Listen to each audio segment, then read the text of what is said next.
afternoon, young man. Hello, young man. How are you? I am not too bad, mate. How are you?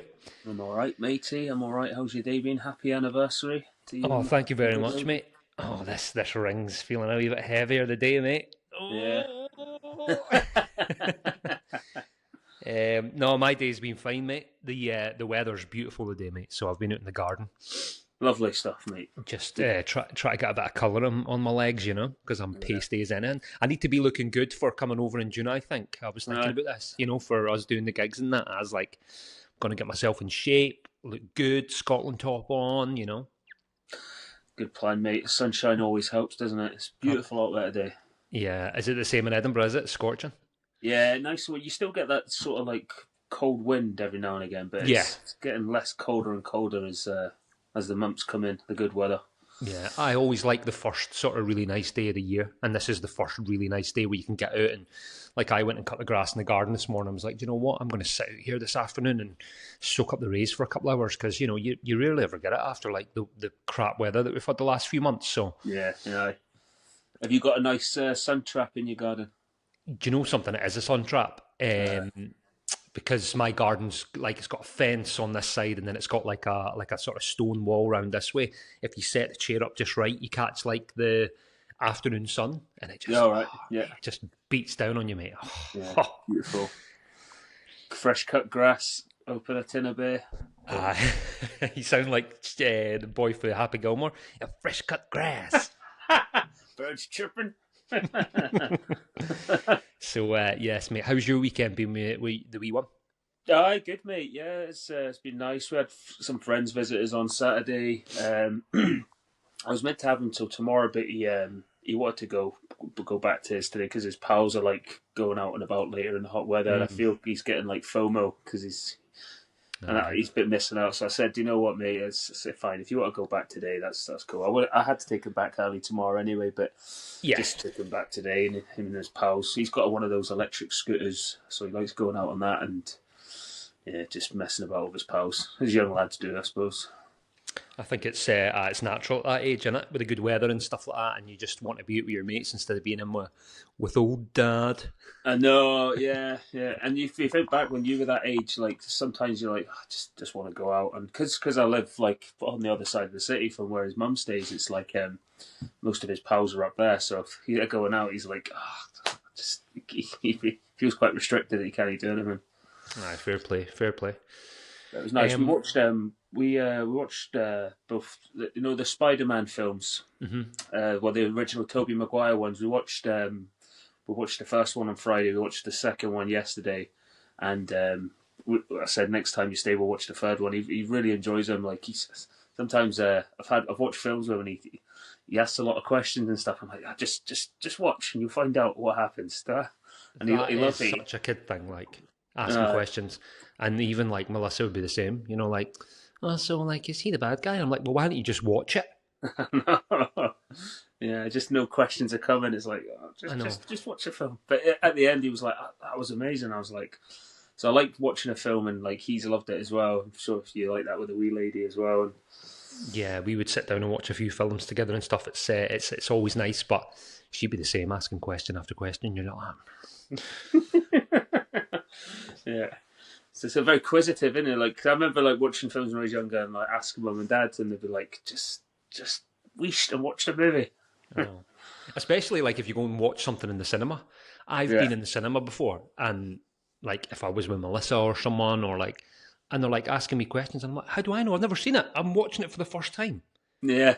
When I watched the Mario film the other week with Mally, there was like 3 films that came on the trailers, and I was like, oh, we're definitely going to go watch that. And it was like the Mandalorian film, and there's a new Spider-Man movie. I was like, oh, well, we're going to need to go watch that as well, because like we like going to the cinema. It's probably like our best thing to do together. Mally's not really into football or snooker, doesn't really like that sort of stuff. He's not really interested. So like movies is kind of like our time where we like to watch, or we're both into it, sort of thing. Yeah, it's nice to have that though. Yeah. We would. Izzy's not too fussed on the cinema unless it's a film that like she really wants to go and see. But like, I love the cinema. Yeah, it's class, isn't it? Like, I just love sitting through a big bag of popcorn, mate. Yeah.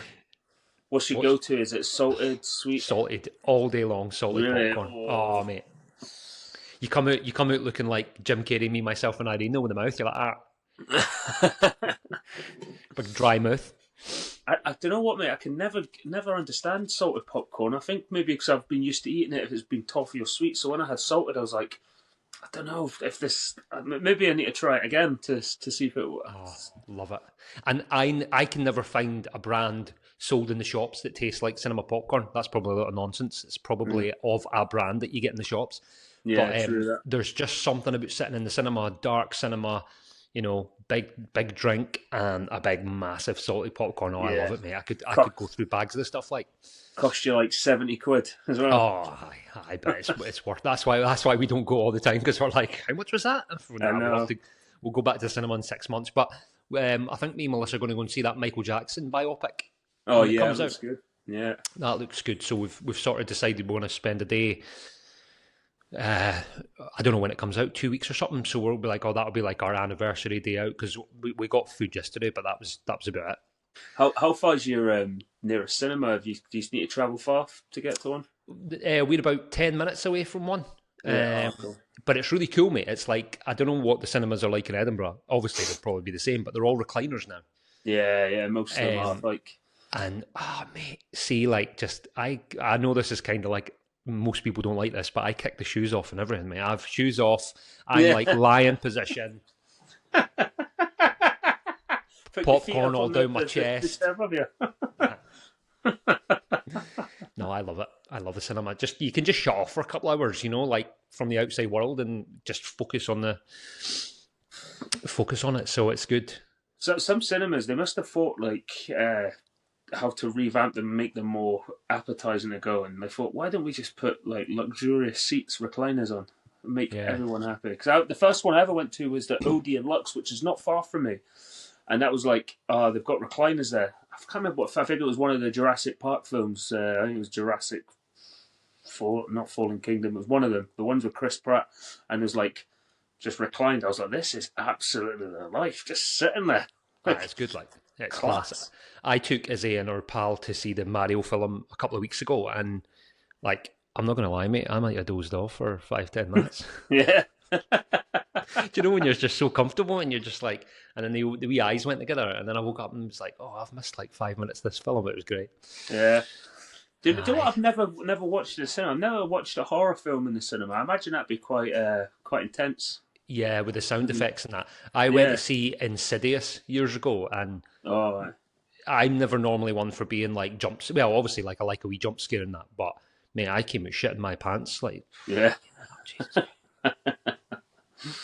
Yeah, can you imagine the music being, because like a horror is only scary because the sound's up in it, like in a dark room. But so in a cinema, I can imagine it being quite frantic. I think Alana, she told me she walked out of the Amityville Horror. I think she just couldn't bear it. Like, you get a lot of people like that. Like a lot of people just hate horror films, and it's just too suspenseful and stuff. And no, I get it. Like, but then have you ever been to the one that it's not The View, it's Cineworld. So it's like the immersive 4K experience. Have you ever been to a film of that? No, I've heard that. Is that the one where it's the whole room's filled? Like it's like the whole screen. Yeah, like not 4K. Or it's like, is it 4K? There's something like the word for it in it, like, but it fills the whole room.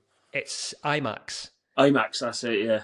Yeah, so they do that over here. Obviously, they do it in Edinburgh as well at some cinemas. But there's one over here. We were going to go and see what film we were going to go and see and watch it. But they've got like movement in the seats. So see if you watch a film where there's a car chase. Yeah. During those moments, the seats are like this. No, really? Aye, and like apparently they blow like smells into the cinema, and they can spray you with water and stuff. Yeah. Wow. And I was like, mate, that's insane. But I was like, imagine trying to eat popcorn. Like, fucking start spilling out the packet. Like, so I've never seen a film with that. I can't remember what that's called. But yeah, it's kind of cinemas. I think it's an industry that's trying to cling on in the streaming world, if that makes sense, because people are sort of reluctant to spend the money at cinemas, but if they're offering like I think they go for more comfort and more sort of immersiveness these days to try Yeah. and keep customers. But like I said, once in a while it's good. I used to go to the cinema all the time when I was with my mates years ago. It was great. Yeah, yeah. It was a Now there are really good great day. experience cinemas. I mean, it's like, yeah, I don't think even though like you got like streaming services that like they buy rights to films and bring out movies. But yeah, I think you'll never beat that cinema of just going in and just being locked away from the world and just Yeah, escaping. Because sometimes you come out the cinema after, especially if you watched an epic film, you kind of feel a bit lost, don't you? Because you've just been in this yeah. dark room and uh, And I think there's some films that you have to see in the cinema. You know, there's like obviously the the par for the course films that you can go and watch, but you know there is some certain films that are like epic, like the Christopher Nolan one that's coming out, the Odyssey. yeah, Like, yeah, really want to go to the cinema to see that because that's obviously going to be like unbelievable in the cinema. yeah, yeah. Oh, And yeah, then it'll be class, man. they're bringing that new Lord of the Rings film out, the Hunt for Gollum, is it called? Yeah, Um, Obviously, I'm a big Lord of the Rings fan, so you know brilliant I'm those films, absolutely mate, innit? buzzing for that. Like, Yeah, look at a day. Have you ever had like I don't know, like a Sunday where you've maybe had like nothing on, you've had the day off, and you've just thought, I'm just gonna watch the Fellowship of the Ring, the Two Towers, and the Return of the King. You know, and see so see good, isn't those it? films, they just, it's just so nostalgic, and it's pure escapism for me. Like, I just remember being like 11 and 12 when they came out and Yeah, just going to watch them with my mates, and just the happiness you felt when you were like following this like fairy tale story. But it's funny because Melissa's more into Harry Potter and I'm yeah, more yeah. into Lord of the Rings, so we always have this like wee like tennis match, this verbal ping pong with each other, and I'm like, oh, fucking Harry Potter's piss. And she's like, Yeah, but look at the universe it's created, and like it's much bigger. And I'm like, I'll give you that. It's much bigger than Lord of the Rings, I think. But I was yeah, like, but you do know that J.K. Rowling took a lot of the ideas from your man Tolkien, who wrote Lord of the Rings. yeah. No, that's brilliant. I remember going to the cinema years ago to watch that. I actually went with I think it was my brothers and my cousin, and they just said, "Oh, we're going to the cinema." I didn't have no idea what that film was about. I'm probably the same age as you, mate, 11 or 12. And I just remember watching it. I was like, my God, I had no idea what the film was about, but I'd probably put that up there as one of the best films I've ever seen in the cinema. Like, Yeah, 100%. Well, I remember, I can remember it like it was yesterday. I remember one of my brother's mates took me, yeah, and he was like, mate, I was so young, and he was like, oh, do you want to go to the cinema? And like, he was asking my dad, like, I'll take Brian to the cinema on Friday. And we went and watched this film, Lord of the Rings. And do you know what the funniest thing is? You're that young, and the film was so long, yeah, right? And then it gets to the end, and they walk. Frodo and Sam are looking at Mordor, and like they just walk away, and the film ends. And I was like, yeah, what the fuck's going on? yeah, I couldn't understand it at that age that like the film had just ended. But obviously, like as you get a year older and you go, oh, it's a trilogy. Oh, okay. yeah. But yeah, I remember me and a group of my mates went to see Return of the King, and you know, everywhere. I just remember everywhere was sold out of tickets, and we managed to get like 6 or 7 tickets for and it was just a buzz. Like seeing in school like a couple of days before it, and then like after it and that, you were just all buzzing. You were like, oh, fucking. It's an absolute like epic films, man, isn't they? Like, Yeah. so good. I think I only watched the first one in the cinema because back in the day where like you used to hear of like people doing pirate videos and stuff, like they have like tapes and that. So it used to be like skip the cinema, like because I was kind of gutted. I think the last 2 Star Wars films that came out, I think it was episode 4, 5, 6. I watched The Phantom Menace in the cinema, but I didn't actually watch the other 2, and I think I just watched them on pirate video. It was like a thing, like you just heard of someone like in the family or anything, someone's doing pirate videos, like oh yeah, we'll just get that, like, but it's never as good as a cinema. You always had that one guy on your estate where you grew up or on your street that like knew somebody or had like videos like Wee Jimmy round the corner. Oh, Yeah. I've not seen that film yet. Get on to Wee Jimmy. He's got a wee copy of it. And it would always be like this grainy footage of somebody holding a camcorder in the cinema like this. Yeah. Yeah, somebody knows somebody who's like can do pirate videos, innit? I remember when I was younger, mate, I remember my old man came in and he worked with a guy that used to, like, he's like, there's a guy in my work that chips PlayStations, puts a little chip in it, and he's got all these games for like 50p or quid. I'm like, well, I can get all these games for like 50p a quid. He's like, yeah, as soon as you chip the PlayStation, he'll. I'm like, how? How have they done it? I was kind of worried. I was thinking, oh no, what was if I get it chipped and there's no turning back? My PS1's ruined. But the amount of games I got for that, like, they're crazy, man. Even like, do you remember LimeWire when you were younger on the computer? Yeah, Kazaa and all that. I downloaded some amount of albums and songs. Like, remember like MSN Messenger when you were in school? Yeah. Oh, mate. Trying to like chat at birds that you really liked, and you were like, oh, I like her, I should have sent her a message and that, and then you would like do a wee friend request, and then you would like, I remember with MSN Messenger you could title your like page or something, so whenever you had a chat going, they could see, and it was always like a song quote or something cheesy, and you would always try and put something up that like you thought that they liked, so they would speak to you, and you'd just be like don't know, like a song title or something like that. Mate, see being young and stupid. Oh, great. That's mental that feels so old now. But even at the time, you probably thought that's mental that you could just type on your computer in your house to someone else in their house on their computer. It was so revolutionary. Like, I've always talked about, like, we were the last generation to go from like CD players. So we kind of went from, if you think about it, right, in the 90s, it was all CD players and like compact disc players and stuff like that. And then when we sort of grew up, we made the change or the transition into like digital MP3 players. Yeah. And see, one of my mates had like an 8 megabyte MP3 player. And see, when I found out that I could like put songs on this, oh, mate, it's like finding fucking Atlantis, because you're just like, and you got your wee earphones in, and you and your mates are kicking about the streets in the summer with a football, and everybody's wearing earphones. You're speaking to each other, but you're all just kicking about, listening to your tunes, playing football, going into the park. Oh, there's a bunch of birds. Oh yeah, all right. And if you could bottle those moments up, and you know, it's like the quote from The Office, Andy Bernard. I don't know if you watch the US Office, but he says, "You never seen it? No." He says a great thing in it. He says, and I'll probably say it wrong, but he says, "If only you knew you were in the good times before you left the good times." And I'm like, it's so true. Oh, definitely, man. Eh? Those MP3 things were class, mate, because I think before that you obviously had Walkmans and people. Remember those ones where it was like a sort of like compact disc player, but like sometimes you'd walk with it in your pocket and like the CD would jump if it was a cheap one.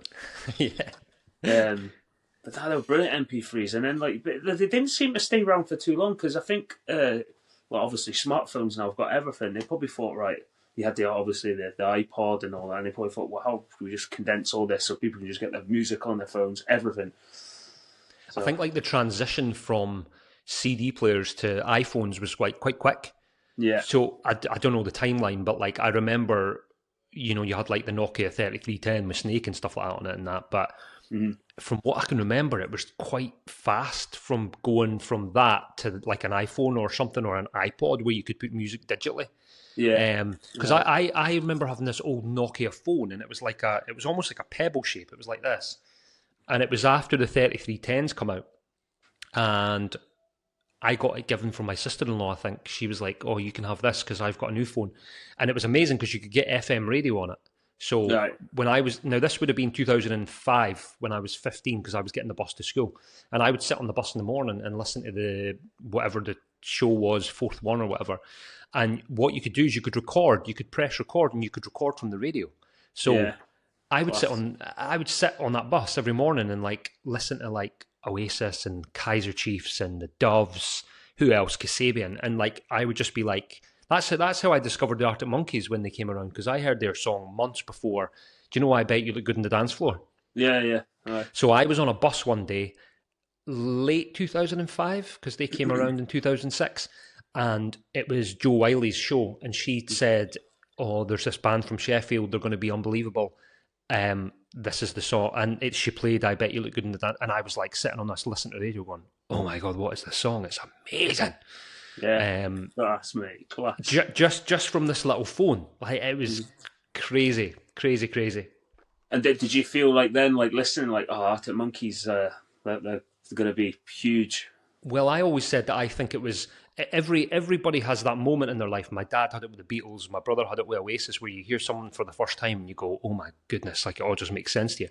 Yeah. I think that was my moment when my head just exploded and went, "Oh my God, who's this band?" But the thing is, in the euphoria of the moment, I forgot to press record on the phone. Right. Oh no. So for months, could I remember who this band were? And I was like, "Oh my God!" And then a few months later, they blew up and they became big. And the next time I seen them was having dinner in my house one night, and I think it was MTV was on, and this band came on, and it looked. Do you remember the video for "I Bet Luke" in the dance floor? And and they filmed it on an old like 1970s BBC camera.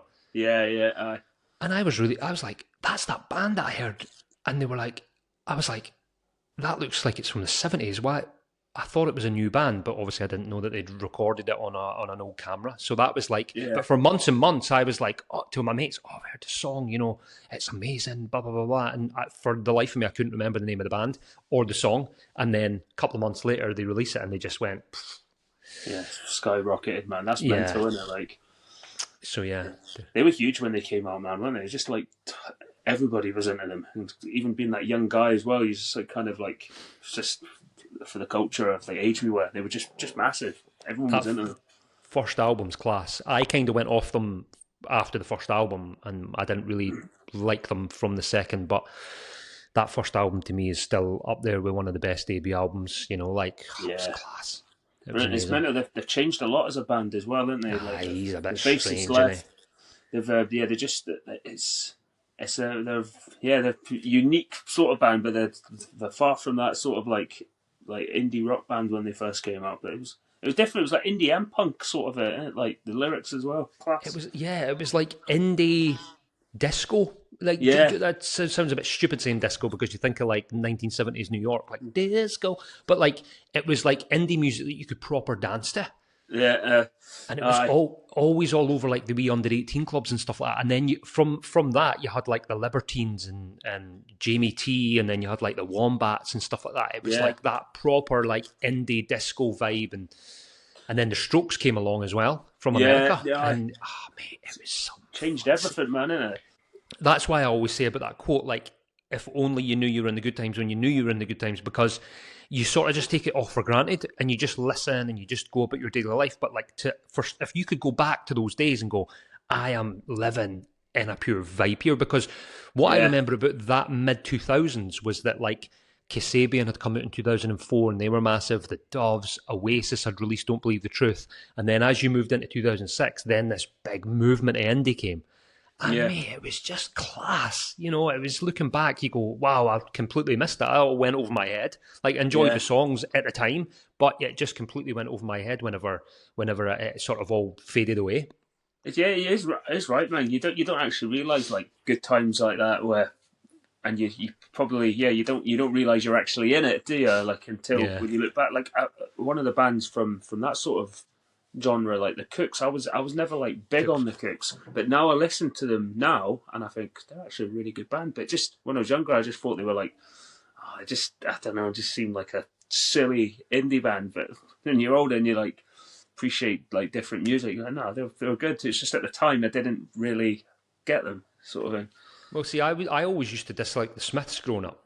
And it wasn't until I got older, and now I love the Smiths. So you listen back and you go, that is one of the best bands to ever come out of England. Like, they're class, just man. Johnny Marr and Morrissey were like, the words to the songs are like so honest, like that Girlfriend in a Coma song, like whether it's got any truth to it, but it's like he's just, whether that was an experience he had or whether he just wrote it rhyming stuff. But like to talk about somebody being in a coma and put it to a happy tune, and you go, right, okay. And then there is a light that never goes out, and like the chorus, like, to die by your side is such a heavenly way to die. Like, it's just fantastic lyrics. Yeah. It's amazing, mate. Like, there's a guitar in it. It's, musically, they're all fantastic, but Johnny Marr's guitar, and it's like, how do you even begin to learn stuff like that? Yeah. Have you ever tried like playing his riffs? Nah, no Johnny Marr. You can't touch Johnny Marr on the guitar. Like, I don't think. I can play the songs like on an acoustic guitar, but Marr's a different league. I went to see him years ago at the Picture House, Yeah. and he was just incredible. Yeah. Unreal. And his solo stuff was good as well. That's what makes it better. Like some solo artists you go and see, you're going to watch them play all the hits for the big band they were in, but his solo stuff at the time was really, really good. So he was class, mate. He's just got such stage awe on him, and he's like, you're just looking at him going, oh my God, that's Johnny Marr. Yeah, he's a legend, man. That song by the Smiths, is it This Charming Man? Like, I try and listen to like the guitar in it. It's like, well, what kind of riff is that? It's like this. It's like, I don't know. It's like going beyond the realms of like different, like usual standard guitar. Just the riffs are just mental. It's even the bassist quality in it as well. It's like I put it in the same bracket as John Squire. So like, it's almost as if like the Smiths songs were written with Johnny Marr's guitar first, and then the bass and the drums came in with the guitar. Because like, he almost plays off time, but he makes it sound in time. It's mad that whereas usually you would have like an acoustic guitar, drums, bass, and then the lead guitarist would come in and fill the space. But then, like I just said about John Squire, he's the same. Like when I listen to the Stone Roses stuff, it's almost as if he plays like off the half beat. So like you would expect with the drums, like boom, tss, boom, the notes to go along with that, but he almost plays like off the beat. I can't describe it in a better way, but like you have to just listen to it to understand. Like he almost just fills in the spaces where the drums have missed. It's like a different level of playing. Like sometimes that sounds a bit avant-garde as guitar riffs, like just the Smiths. It stands on its own. Like that band, they're just very, very accomplished. Great stuff, man. Yeah. Do you listen to any of the Arctic Monkeys like new stuff, or are you just not for me? I've never like went out my way to listen to it, but I might see it like on, I don't know, YouTube, or I've heard someone else play it, and I'm like, oh, is that Arctic Monkeys new stuff? It's strange now because obviously with music, I mean, you can't really see when I was younger. Sometimes if I'd just be sitting in the house and I'd have access to like the Sky TV or something, I'd be like, I'd just flick through music channels. I'd go on the box, I'd go on MTV, VH1, I'd go through all of them. And back after you had the Babe Station on? Well, no comment on that one. But that's what, like a lot of times, even if my friends were in the house or something, or if I would just be on my own, especially when like learning the bass and getting into music when I was younger, I used to just flick through channels and be like, oh, I like that song. Yeah. And I used to spend hours doing that, like just like on when I had the telly, but I don't really do it anymore because I don't have Sky and I don't like just flick through like the box. If I want a song, I'll just type it on YouTube or Spotify. It's strange now, isn't it? Like where you haven't got that sort of like, you can go on these channels and you might just get a surprise song. Yeah, I think a lot of it when you were younger, when you were learning an instrument, was all about exploration. Like going out and finding songs and like playing along to songs. Like that's how everybody back in the day done it. They would go and get vinyls and they would slow it down, the RPM on the vinyl machine, and learn to play along with it. And that's how they become accomplished. But now you just type the song into YouTube and some dick's playing a guitar along, and you're like, oh, is that it? Cool. Oh, okay. Yeah, but.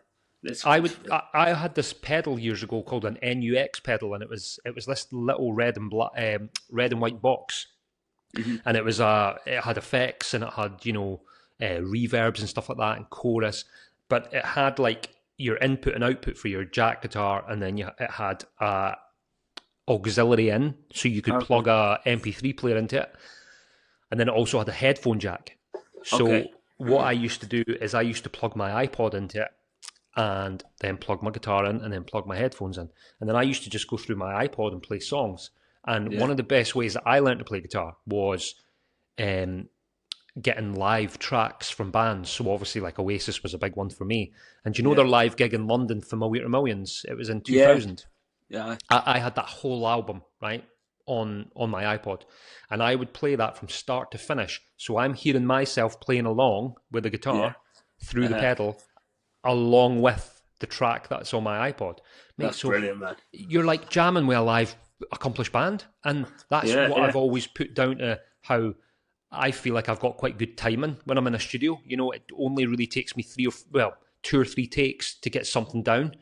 Yeah. I've got really good. See the amount of times you can be in a studio with somebody and they're like, they've just not got any sense of rhythm or no timing, and you're like, fucking hell. But I always put my sort of like good timing down to just doing that, just sticking a set of headphones on, turning the guitar on, playing along with live music, and you just go along and you're just picking and then working out all the riffs, going, that's genius, man. Right, okay, he's playing a G and D there, the riff's there, right, okay, that's the 12th fret. Yeah. So yeah, very, very good. Like, that's quality, and because it's like you had the headphones in, there wasn't any noise. It would just be like if someone saw you playing, it would just be like someone's just playing an electric guitar. But you've actually got sensational, loud surround sound, didn't you? Yeah. Hello, young man. Yeah, what I was going to say, have you ever seen the guy online? He's on my Instagram and he does like, we're talking about the Art of Monkeys and how much they've changed. And like, I would always say that like, the Art of Monkeys have like the biggest change from a band that you've ever seen. Like 2006 they were indie, and now he's like more like a, I don't know what you would call it. Like, it looks like a fucking cabaret singer. But there's a guy on my Instagram, I've seen him, and he does imitations. He's like, oh, how to write a song like David Bowie. Yeah. And he's hilarious, mate. And he done one with the Arctic Monkeys, and he was like, yeah, this is how you write an Arctic Monkeys song as a modern Alex Turner. And he just starts rapping words, and he's like fucking something stupid like, the cacti sings a sonnet in the desert moonlight as the moon sheds its tears forever. And you're like, oh, it's an Arctic Monkeys song.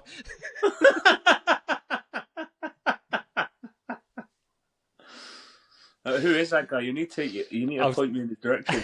I'll send you him, mate. He's class. He does like Bowie and like everyone, and he just kind of just makes it up on the spot. And he's like, "Oh, this is how they probably wrote fucking songs when they were writing." But the Alex Turner one was brilliant, mate. So mate, on to the footy. But the footy, yes, mate. So your prediction could be right, mate. I think Arsenal have bottled it. Yeah, it's well, they've got to play us next, so actually shouldn't have any worries about that. They should win that. Yeah, but I just can't see Man City giving up that goal difference now. You know, I think they'll go and pump Burnley 4-5-0 on Wednesday night, probably. Yeah, if they beat Burnley as well, like that'll be the first time they've been top. Arsenal have been top spot since October. That's but it's nothing more than they deserve after yesterday's performance. I haven't seen a lot of Arsenal this season, right? And so I'm going to be honest, I was really shocked at how poor they were yesterday. For a team that's going for the league. Yeah. And to only really create, could be wrong with this, but 2 clear-cut chances? Havertz's header at the end and Eze's one off the post. Yeah, aye. Apart from that, the goal was a mistake by Donnarumma. I can't really remember them creating anything, and you're like, well, I know it's Man City and I know you're at the Etihad, but if you want to be league champions, you've got to go there and you've got to go and try and beat them well. I think if they don't win it, mate, these will be the games that like they just got away, because I think if, like Gary Neville said yesterday, is like if your name's on the title, something happens for you, something goes for you, like you get a chance, and then like the one at the end, like with his header, I thought he's got to hit the target with that. It was a fucking great cross, like. But even there was 8 minutes added on it, injury time, and there was like a throw in Arsenal's half. And I think Ben White took over to throw it, and he's like dandering like this, like. And I'm thinking, are you not trying to get an equaliser? Like, I just don't think there was any urgency for Arsenal. Like, no. And I think Arsenal are the top team that I've seen this season where they can have, and like I said, I haven't watched them a lot, but they can go from having a corner, right, and having that corner cleared out to the midfield, and then they end up back at the defence with the goalkeeper. Yeah. Irritates the life out of me. There was a couple of times yesterday where they had a corner whipped in, the ball gets cleared, and it landed to Rice or Odegaard, and it's like this sideways passing, and then it'll just go back to Raya and the goals. There was just no urgency for them, mate. It was like really poor. There's a mentality thing as well against Man City. It's like that obstacle that they just can't seem to overcome. I mean, I'm not going to rule them out the title, because there's like 5 games left, but it's just like these sort of psychological things with not. if they were to beat City yesterday, you'd think that's them. They've done it now. They've got over that hurdle. But they just cannot seem to do it. They just can't seem to like win in those sort of games, and that's the difference. And you think this season they've been over the season. Well, I know you get judged on the season, but you'd think that they've been a better team than Man City. Man City have dropped a lot of points. Yeah, but City they just will go on this little winning run. Do you think Gabriel should have been sent off? Yeah, but definitely. I don't know if they said if Haaland like touched his nose or kind of went down. He's done that a couple of times this season, Gabriel. He's a bit of a dirty boy. But yeah, he like just the way doing that. Like I've seen, if that was another game, another VAR, they probably would have sent him off. Yeah, I don't understand the argument for that Haaland didn't go down. He either showed excessive force with his head or he didn't. Yeah. So how can you, like, if I half somebody from the knees and they somehow manage to stay on their feet, does that mean that it was less of a foul than if he went down rolling about? Yeah, it was a good tussle between them as well, him and Haaland. It was really good, mate. It was really good. The bit where he ripped his shirt, it was like they were wrestling each other. Like that. I love watching that because I think that's like dying out of the game because of all the scrutiny over fouls and stuff. So it was nice to see that. But you talk about mentality and you talk about people, teams going to win the leagues. What is Gabriel doing? You're a goal down and he's went like this to go and stick the head on Haaland. Yeah. You're like, what's he up to? Yeah, it's a different. Yeah, you can't act like that. It's like Haaland. He had Haaland most of the game, but just that one little moment, and Haaland just slots it away. Yeah, a great goal. I tell you, who was fucking outstanding yesterday for City? Is that Nick O'Reilly? What a fucking player! He's so good, isn't he? He's so good. Can get the ball off him. He scored past us a few months ago. But when you're watching the opposition team, you don't really you're not fazed by how good they are because you're concentrating on your team. But honestly, yesterday, him and Bernardo Silva. Oh, Silva for me was he was top, mate, top. It was the counter attack where Havertz in the second half. Yeah, from a Man City corner was it, and he just tracked Havertz back and just cleared it out, and I was like, this is what we're saying. It's like Man City have been there before. They know what it takes to win a league. They know that you have to step up the gears in those big games, and it showed yesterday, mate. I thought Arsenal were really flat and almost just like we said, maybe just try to play for a draw. Why do you think? Do you think Arteta was right to give Havertz the start instead of Gyökeres? No, I would have put that your man on from the start. Yeah. But then, you just don't know, mate. You just don't know what they're thinking. But this is what annoys me as well. So it was 1-1. Or when did Man City score their second goal? Was it in the 70th minute or something? 70th, whatever it was, right? And this is another pet peeve of mine about football. They've got that. Is it Guitarists? I can't say his name. Guitarists or Gyökeres. Gyökeres, whatever it is. So I'm watching them, and they're stripping them in the 78th or 79th minute, and it takes them a full 4 or 5 minutes before he gets on the pitch. So he's going through coach after coach, and they're going like this with the book, and they're going like this. Just get on the fucking pitch. You need a goal.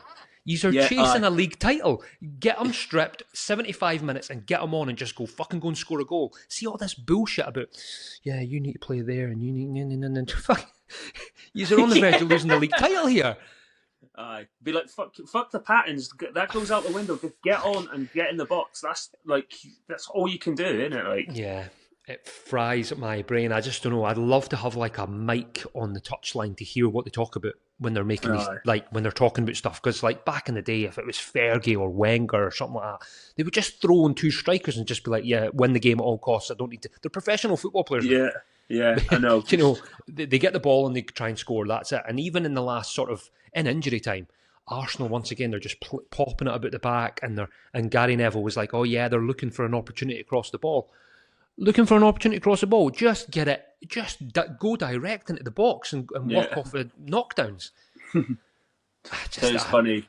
Guardiola's a fucking character, isn't he? He's got his legs, he's just slapping his legs, he's just so animated. And see, the fourth officials and all that, they must hate being in the touchline man, because the Saliba fucking, was it Gabriel done that headbutt? He's just storming right to the fourth official. He does it every single game. He's like, yeah. No. It was that one years ago when they played Tottenham in the Champions League. And I think they had a goal ruled out, and like he was going crazy, like when they thought he scored, and then it got disallowed. And Guardiola's face, he's just like, he looked shocking. Like he's a character, isn't he? But if he's got to go down as if he wins the league this season. I mean, I don't know what is like for longevity, how long he plans on staying at Man City. I mean, they've got Haaland on that big, massive contract for the next, like, probably till the end of his career. But yeah. I don't know if Guardiola feels the same way in terms of staying at Man City, but it definitely feels like after last season, he done like a Fergie-esque rebuild where he kind of just went back and he started getting, he gave Nico Riley the game time and he started to sign your man. He brought, was it Mamouche? And then I think he's Ukrainian, the guy at the back. He is. Kusanov. God, he is unbelievable at the back. Yeah, great centre back. It kind of feels like he's been given the go-ahead from the board to just like go and rebuild. Yeah. If he goes and wins the league this season, then, who knows how many league titles he could go and dominate and win for the next sort of 5-6 years. He's got to go down as one of the greatest Premier League managers. I know it's different with the Fergie era and stuff like that and all that, but 100% up there for me is... I was always a Fergie, but I'm slowly turning around to the idea that he is one of the greatest Premier League managers ever. Yeah, this style of football is just... And he's had different Man City teams and they do the same thing. Like they've got like someone else to come in and do all the work that's required. So it's just they're a fucking pain in the ass to watch. Like how good they are. They are. I know. They're actually they're annoyingly good. Yeah, you watch teams go up against them, and you're like, right, okay, Man City could get beat here, and they just, I don't know what it is. They just win games, and you're like, ugh. Yeah, But the team that has bigger issues at the minute are Tottenham Hotspur. Oh, yeah, they're so close to a win as well. Do you smell that, mate? That's Championship football next season. It could be, mate, because obviously, who is it? Forest won, and if West Ham win tonight, they would be 4 points clear of Tottenham. Mm-hmm. I think if West Ham get a result tonight, that's Tottenham done. I think there's but I watched the second half, and they were actually all right in the second half. They tried to go for it and tried, but I'm going to go for a rant here again, mate. What's that? What's that Simon's doing celebrating like that when he scores the goal? It's like they won the league. Yeah. He's in the crowd and he's like, giving it Lalde, and then they go and concede in the 90th minute. Surely if you're... Exactly. See teams that are in that position and they score, well, that's kind of your job. So, and you're playing to keep this club up. So why are you celebrating like you just won the cup for Tottenham? Yeah. Get the ball out of the net and go and score a fucking other one. Yeah, because Tottenham, they just cannot buy a win, and the more and more that keeps going on, that they're struggling to get over that line. And you think if West Ham were to win tonight, and they've got a 4-point cushion, like Tottenham haven't won in like the league since the start of the year, so not even this year. So how are they going to find a win? Yeah, I don't know what the fixtures are. I know they've got to play Chelsea away. And one of them.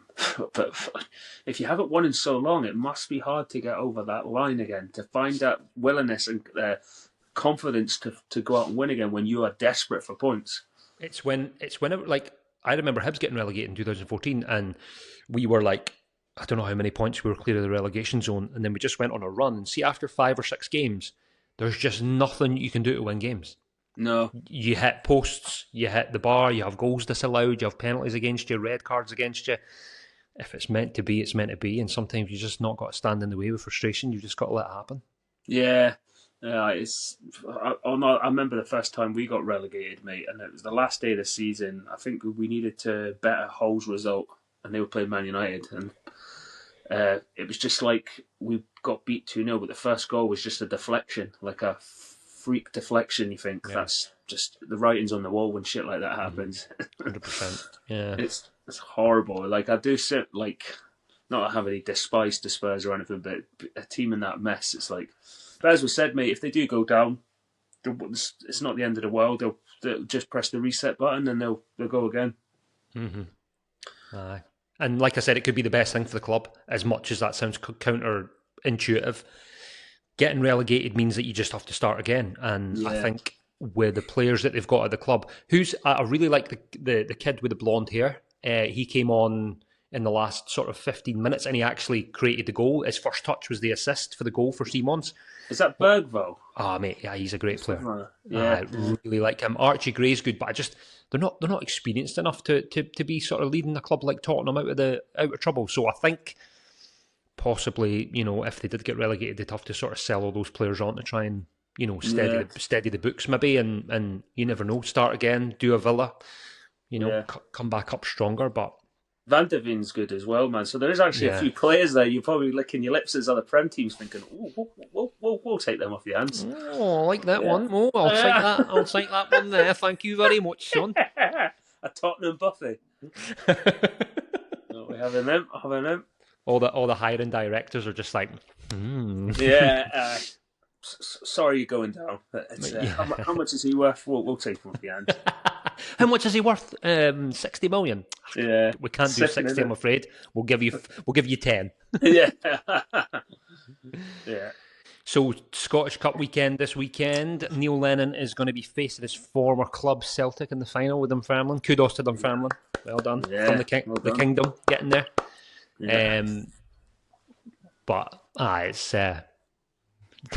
He's going to be wearing his Celtic club suit underneath the Dunfermline tracksuit, isn't he? Yeah, he is. It's like he wins regardless, doesn't he? Aye, he's going to be like on the touchline if they get beat. Dunfermline, they've got a chance, by the way, like because he's knocked out Premiership teams on the way to the final, so like there's nothing to rule them out beating Celtic because Celtic are really poor. But I can imagine him being like raging at the end of the final, being like, commiserations, and then footage coming for the Celtic dressing room, and Neil Lennon's just like, yeah. He's like that. Do you know that Kate Winslet's boyfriend in Titanic, where he's like gets the gun and he's like, I always win, Jack, one way or the other. So he's a winner regardless. But I tell you what, if they do win, we could probably make a movie on that. That would be incredible if they do it. Be the biggest upset in history. They sort of deserve it as well, mate. Like for who they've beat, like Hibs, Aberdeen, Falkirk. Like it's no easy feat to do that in a cup run. But yeah, I can see him. It's a win. It's a win-win for Mr. Lennon. I'm afraid. Definitely. But what I find strange is he was on co-coms on Premier Sport yesterday for the Celtic game, and I was like, "What? In what world is that looked upon as not being something wrong? Like you wouldn't have like if friggin' Guardiola and Arteta were in the semi-finals with their respective teams, right? Yeah. You wouldn't have one or the other commentating on the following game. Does that make sense? That is strange, actually. So like, regardless. So he managed Dunfermline in the semi-final on Saturday, and then he was on co-coms on the Sunday for Premier Sports. Yeah, I know. Like, regardless of how you feel about Celtic or your affiliation, and like they're your enemy right now. Like, you should be, like, you shouldn't be like. I suppose he got a scouting mission in. He gets to see them, and that's true. That's true. But he's just even when he was at Hibs, he was a bit like you could tell his heart was at Celtic still. But I just found it strange. It's going to be that. I mean, cup upsets. You probably put like Wigan beating Man City. That was a huge one. But I mean, a team in the division below, because Dunfermline, are they in the Championship, aren't they? Yeah, Championship. So yeah, it'd be massive. It'd be I fancy the job as well, because I suppose Celtic, like, they'll have one eye on the league. Celtic have obviously not been great this season, but you'd still expect Celtic to put them to bed, that's for sure. But yeah, I think if they lost the league or finished third or something, Dunfermline could get at them and maybe try and cause more upsets. But nah, I can't see Dunfermline doing anything in that final, I'm afraid. I think it's all sewn up by them, by Celtic. But just to be there though, that'd be good, like, for a team like that, man. Just to get to Hampden to that cup final, it'll be amazing for them. Yeah. So last week we talked about doing a Scottish Premiership final league outcome. Do you want to do it? Yes, mate. All right, let me just get a pen and paper, mate. 2 seconds. Actually, You know what? I actually forgot about that. I'm glad you've told me. I'm going and I've got the 20 questions. Guess a player for after. Okay, yeah, no problem. all the games involving Hearts, Rangers, and Celtic. We're gonna just go through their 5 games. Yeah, and but then I'm not. But I'm not going to tell you what the league stands at the minute, right? You might know it, but because I don't want you to be influenced by, they could win that one. We'll just go through every game. Yeah. And I'm going to write Hearts, Celtic, Rangers, Celtic. And then all you got to do is, if you think they're going to win that game, draw that game, lose the game, you just have to write the points beside it. And then afterwards, we'll tally up the points, and then we'll see who's going to come out on top, right? Yeah, okay, mate. All right. And then we'll have you're going to have your version of results, and my version, it'll be predicted like the predicted table at the end of the season. Yes. Yeah, okay. So, this weekend, Celtic versus Falkirk at Celtic Park. Okay, Celtic win. Celtic win for me. Rangers at home to Motherwell. I'm going to go for a Rangers win because Motherwell have been poor.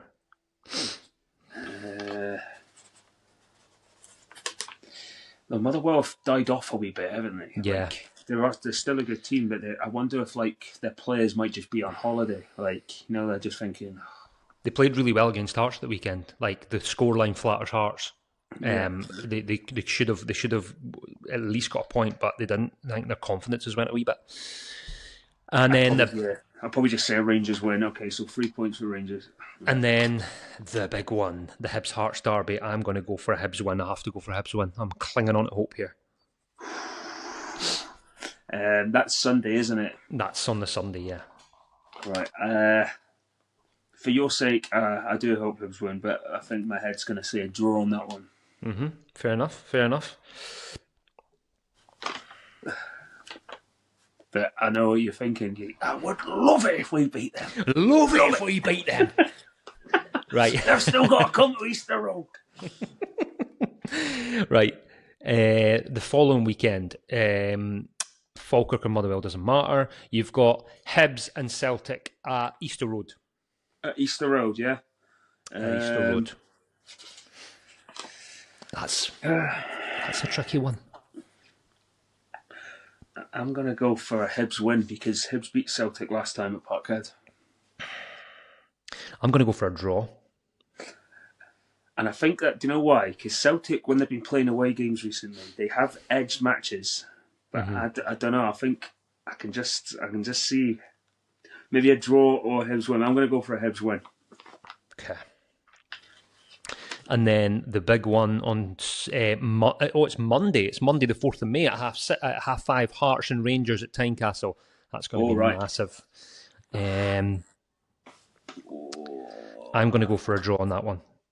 Rangers are banging the goals in at the minute, and I feel like not that they could go out and blow Hearts away, but I feel like it's got a draw written over it. I think.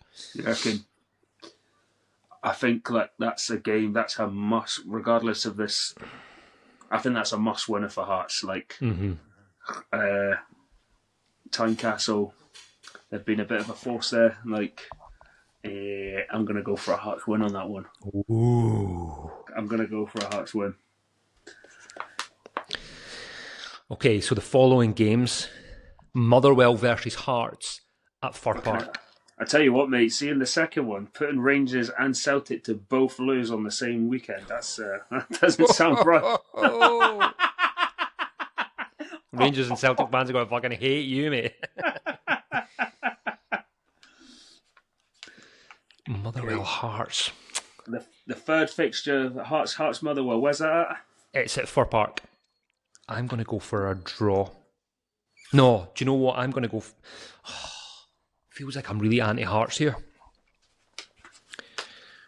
But I feel like Motherwell really played well against them at Tynecastle. Not many teams go to Tynecastle and do that to Hearts. So I think at Fir Park they might. I'm going to have to go for a Motherwell win. And then Celtic and Rangers at Celtic Park on the Sunday. Celtic win. They've got to win. No, that's a must winner for them. Do you know what? I'm going to agree with you. I'm going to go with a Celtic win. Parkhead, there won't be many Rangers fans in the ground, I imagine. I think that Martin O'Neill will work his magic on that day. It's so hard, man. I'm still thinking Hearts Motherwell. I'm going to go for a draw with the Hearts Motherwell, mate. Yeah. Celtic Rangers, I'm going to go for 3 points for Celtic. 0 points for... No point. No points. Fucking Eurovision Song Contest here.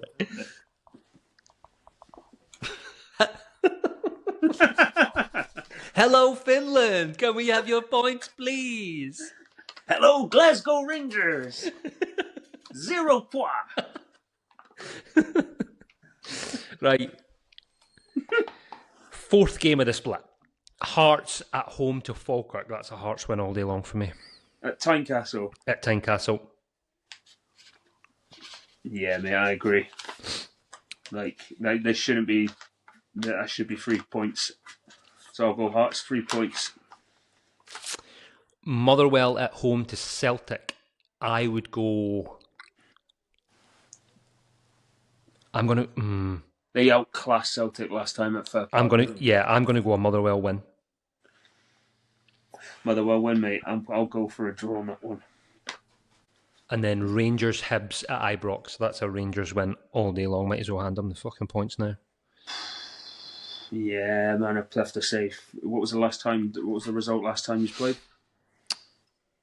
Oh. Was that Ibrox? No, it was at Easter Road. I think it was a draw. A draw. Was that a 2-2 draw? 1-1 draw? Anyway. Nah, Hibs, aye. Nah. Always a tasty fixture, but yeah, I can see Rangers winning that. So, last game of the season. Celtic versus Hearts at Parkhead. That's got a Celtic win all over it, especially if they're chasing the title. So I'm going to go 3 points for Celtic and 0 for Hearts. I'm going to have to go for a draw on that one. I think, I don't know. Yeah, I'm probably going to... It's hard, isn't it? Hearts unbeaten against Celtic all season, aren't they? Yeah. And then Falkirk at home to Rangers. I'm going to go for another Rangers win. Yeah, aye. Especially when they demolished them last week, didn't they? So I think what we do is we tally up the points that they're going to get over the next 5 games, and then I'll compare it to the league standings right now, and then that'll give us our outcome. Okay, mate. I'll just add this away as well. So 4 points to Hearts. 3, 6, 9, 10. Ooh. Ho, young man. Just doing some mathematics here, doing my Carol Vorderman skills. Celtic Hibs at Easter Road, isn't it? Yeah, aye. Yeah. I feel like I'm being really unfair on Hearts. No, but I do actually feel like I am, because they've been brilliant all season, and you know they're just getting results out of nothing. But top 6 is so hard, to continue those wins to win the league. It'll be interesting looking back at our predictions at the end and seeing how many of these results were actually accurate. It could be a few surprises, eh? This is why I thought it was a good idea, because, it's just a wee bit of fun, eh? Look back on the last day of the season and go, I wasn't far away. Right, yeah. Are we tallied up? Almost, mate. So, yeah, I tallied up, mate. Are you tallied up? I am indeed. So, do you want me to tell you where the current league standings are? Yes, please, mate. I think I've got a good idea of it. Hearts are 1 point ahead, aren't they? Yeah, so Hearts are on 70 points. Yeah. Rangers are on 69. Yeah. And Celtic are on 67. Yeah. So if you can give me a final league prediction. Right, so... right.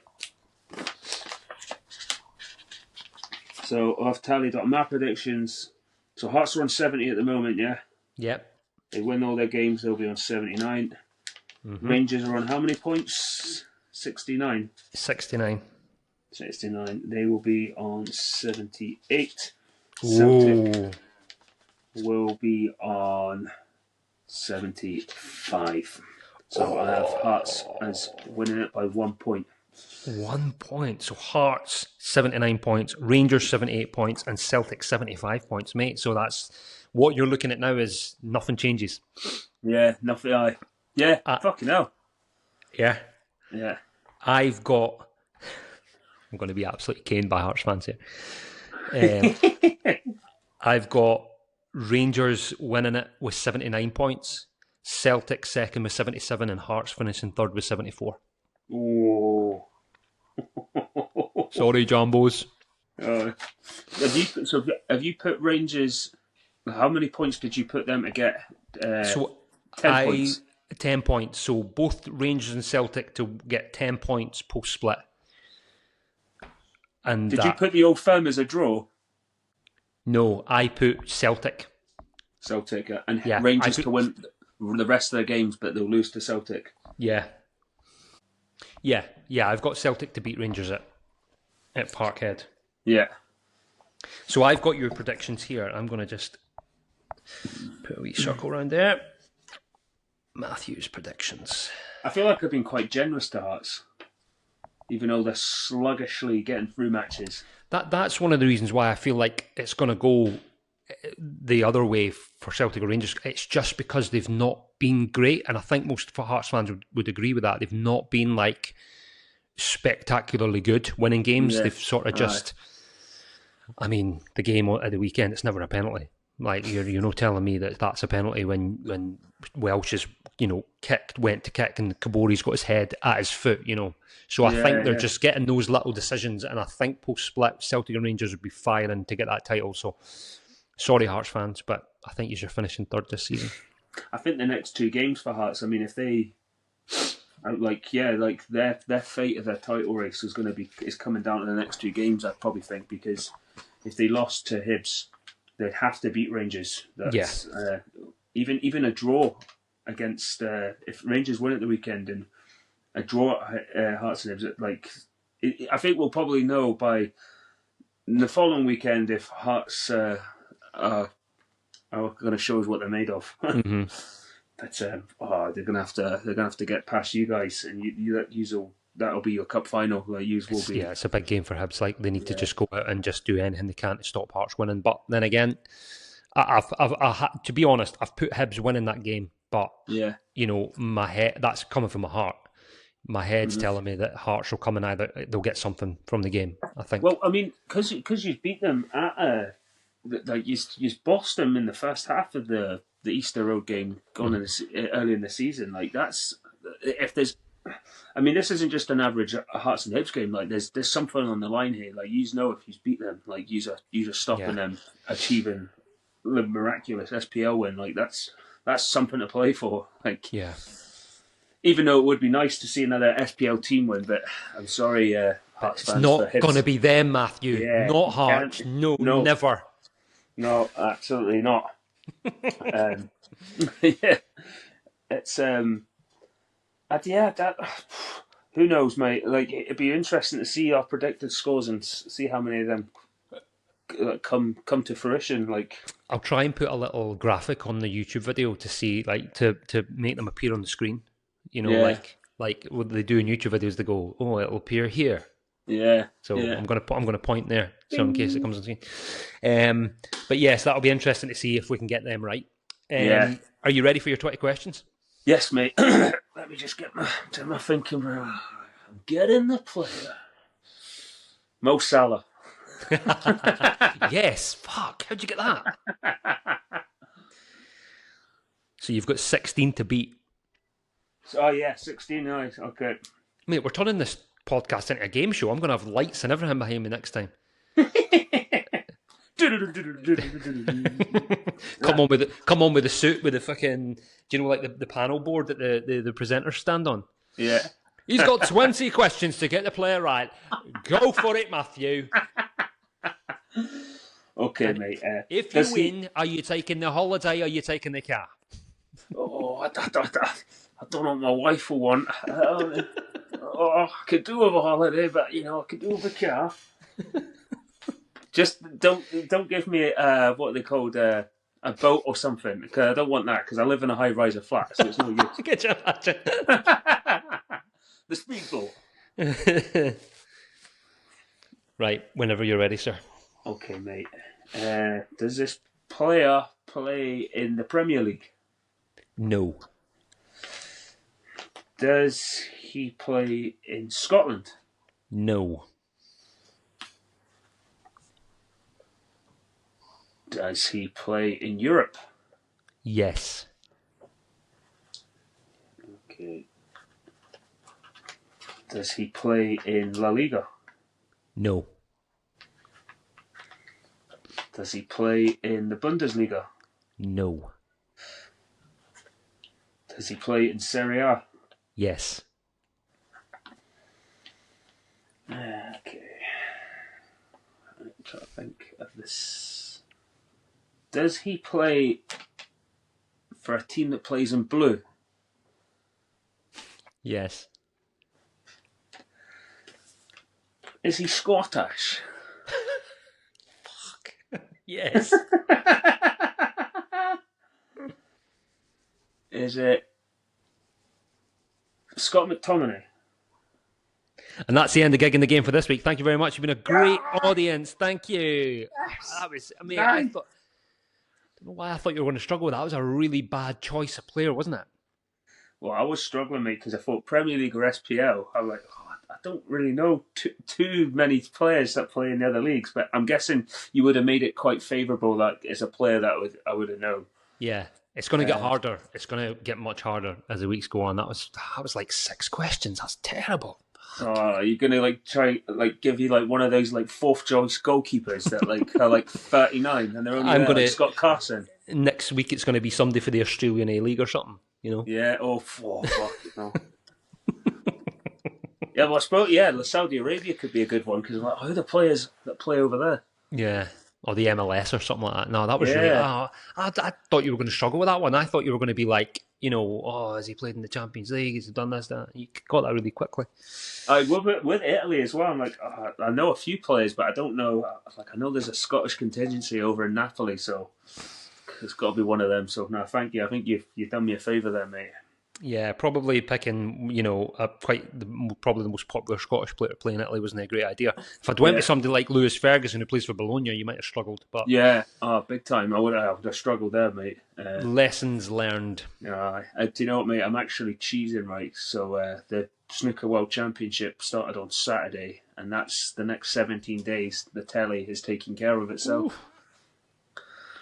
Unreal when you've got a wee sporting event. And that's what I get with the Masters and the majors of the golf. You're just set for 4 days, 5 days. Yeah. Wall-to-wall coverage. It's like at the start of the World Championship, you have a session on at 10, you have a session on at 2, and you have a session on at 7:30. So then there's like, it just starts 17 days.